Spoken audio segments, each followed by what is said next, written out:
por ese hecho.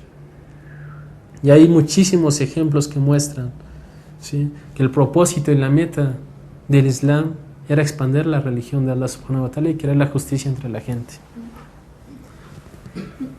El séptimo principio es que la evaluación de la civilización está ligada con la adoración a un único Dios.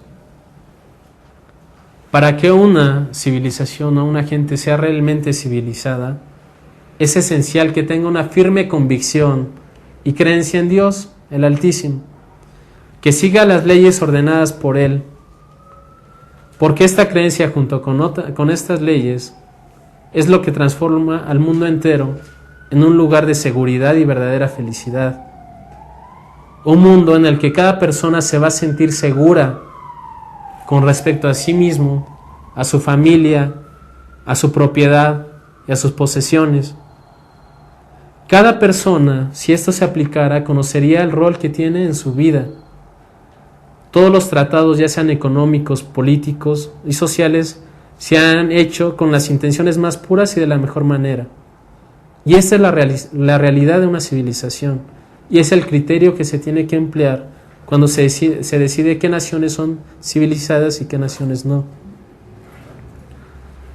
El historiador musulmán no evalúa lo que es la civilización en cuanto a las cosas materiales, sino que se fija en la meta más importante de lo que Allah dice en el Corán: وَمَا خَلَقْتُ الْجِنَّ وَالْإِنسَ إِلَّا لِيَعْبُدُونَ.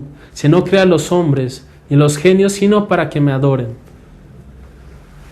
Historiadores occidentales afirman que el clímax de la civilización islámica fue en el siglo IV, ¿sí?, cuando los musulmanes en ese tiempo pues estaban en una mejor situación en cuanto a bienes materiales se refiere.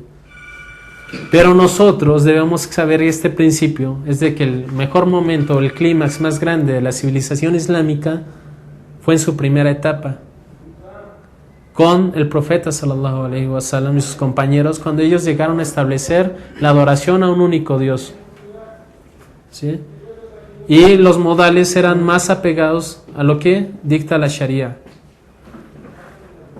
Y la prueba de esto es el dicho del profeta sallallahu alaihi wasallam, que decía: la mejor generación de todos es en la que yo fui enviado, después la que le precede y después la que le precede. Dijo el profeta sallallahu alaihi wasallam que la mejor generación iban a ser las 3 primeras generaciones del Islam. Por lo tanto, el mejor momento de los musulmanes fue cuando estaba el profeta sallallahu alaihi wasallam y sus compañeros. Y ese es el clímax de lo que fue la verdadera civilización. Es como la evaluamos, la verdadera civilización. El principio, el octavo principio es rechazamiento a la ideología de justificación como principio en la historia del comienzo del Islam. ¿Sí? Este pensamiento ideológico sobre muchos musulmanes y personas fuera del Islam, ellos buscan excusar ciertos acontecimientos dentro de la historia islámica, inclusive los llegan a rechazar. La explicación del Islam no necesita justificaciones, simplemente el Islam es verdad. Lo que contradiga al Islam es inválido, es vano. Lo que el Islam ha legislado como leyes, como el yihad o fuera de él, es lo correcto. No necesita que nosotros busquemos disculpas, excusas. Aún así parezca algo inaudito, algunos pensamientos que no comprenden eso en este tiempo. ¿Por qué?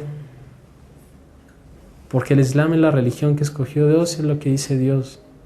Todo aquello que lo contradiga no viene de Dios, por lo tanto es vano. Esto se puede ver de que muchos hombres en un determinado tiempo ven algo bueno en un tiempo y en otro tiempo lo ven mal. ¿Sí? O en un lugar hay cosas que se ven buenas y en otro lugar las ven malas. ¿Sí? Por lo tanto, algo que se ve como detestable en un lugar se puede ver como bueno en otro sitio. El juicio es de Dios y de su legislación, no de los deseos de los hombres y de sus gustos. ¿Sí? Y Alá es el que prevalece sobre de todo. El principio número 9 es: para escribir la historia o para hablar de la historia se necesita utilizar la terminología encontrada dentro de la Sharia, dentro de la ley islámica, proveniente del Corán y de la Sunna. Esta terminología es indispensable, es una prueba clara y determinante, dado que es el criterio de la Sharia para evaluar a los hombres y a los acontecimientos. Por ejemplo, Alá en el Corán divide a los hombres: creyentes, al-mu'minun, no creyentes, kufar. Divide también a los hipócritas. Dice, hay gente que es hipócrita, munafiq. Y entre cada estas tres personas hay características que los determinan y particularidades que ellos tienen.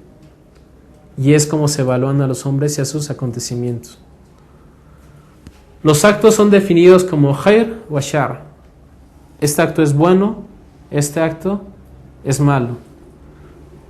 Las cosas están definidas también como el haq y el batil, lo que es verdad y lo que es vano, fútil. ¿Sí? Lo que no es verdad.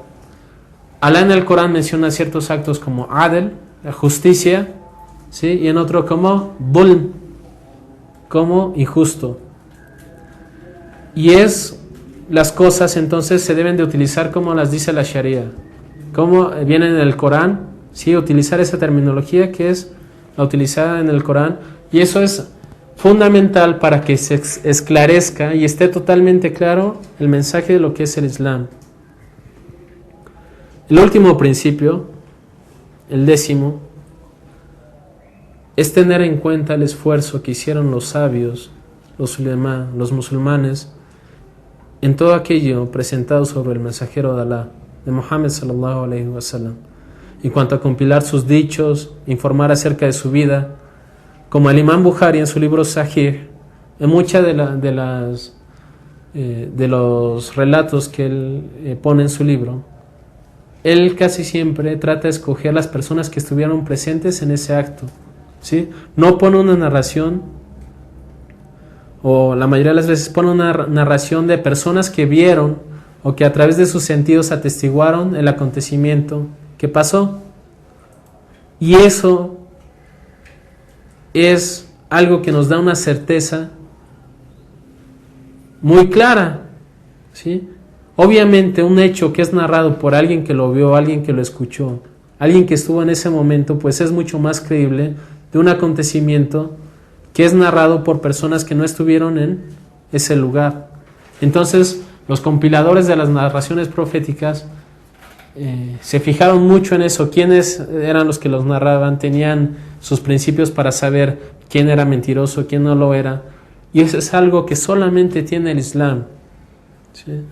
Es algo que a través de una narración nosotros podemos saber si esa narración es auténtica o no, si esa persona conoció a la persona, fulano conoció a Mengano o no lo conoció. Eso es algo que tiene el Islam y que no tiene otra religión. Por eso es algo que está cuidado, algo que está preservado, y nosotros tenemos que darle su lugar a los sabios, ¿sí? Que se esforzaron para esto, ¿no? Para escribir la historia, para compilar los hadices del profeta sallallahu alaihi wasallam.